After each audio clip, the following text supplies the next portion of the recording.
এই মৰলখন 7টা বৰণেৰে সজা হয়। মৰলত 101টা ভাগ কৰে। নমস্কাৰ বন্ধু বান্ধৱীসকল, হাৰখোৱা ব্লগলৈ আপোনালোকক স্বাগতম জনাইছোঁ।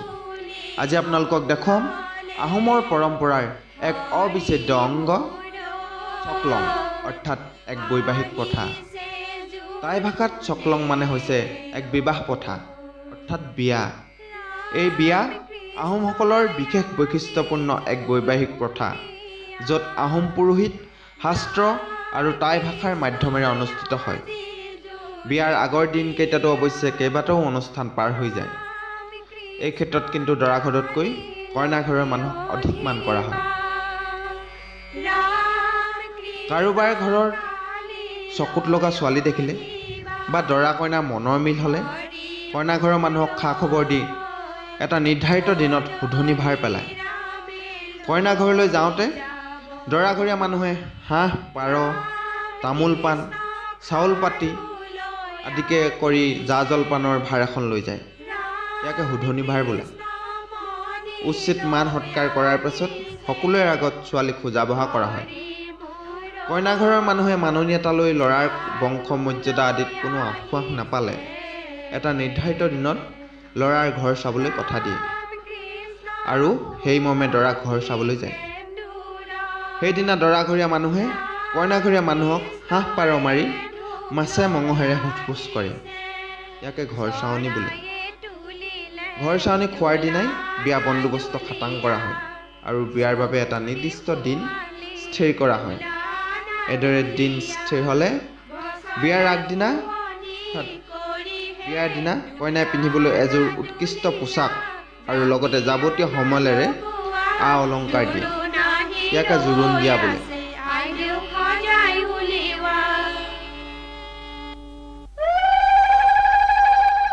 জোৰোণ দিয়া পদ্ধতিটো অৱশ্যে বৈদিক পদ্ধতিৰ বিয়াৰ লগত মিল আছে, যদিও টাই ভাষাৰেহে মন্ত্ৰ উচ্চাৰণ কৰা হয়।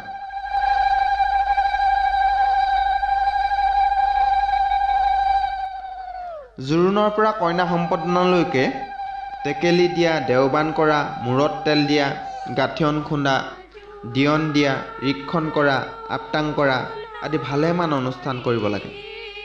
বিয়াৰ আগদিনা আহোম দেৱতা লাংকুৰি, জানচাইহুং, লাৰেং, লেংডন আৰু জাচিংফাক পূজা কৰিব লাগে। তাকে দেওবান কৰা বোলে। দেওবান কৰিবলৈ দৰা ঘৰৰ পৰা কইনা ঘৰলৈ 7টা কলপটুৱাৰ টোপোলাত কটা তামোল পঠিয়াই দিয়ে। তাৰ উপৰি 12টা চাউল, লাও আৰু 12খন থুৰীয়া তামোল দি পুৰোহিতক উপাসনা কৰে। দেওবান কৰাৰ পিছত ৰভাত বহুৱাই মূৰত তেল দিয়া হয়।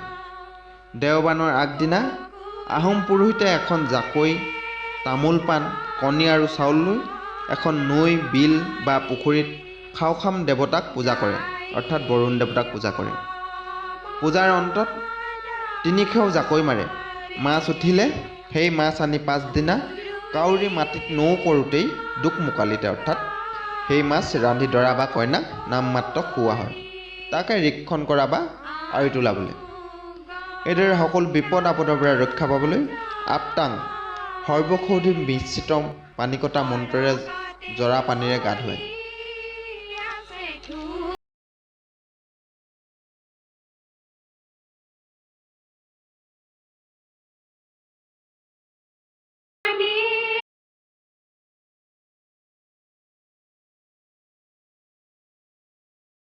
চকলং কৰিবলৈ 3 দিন, 5 দিন, 9 দিন আগৰ পৰা পানী তুলি নোৱাই ধুৱাই থাকে।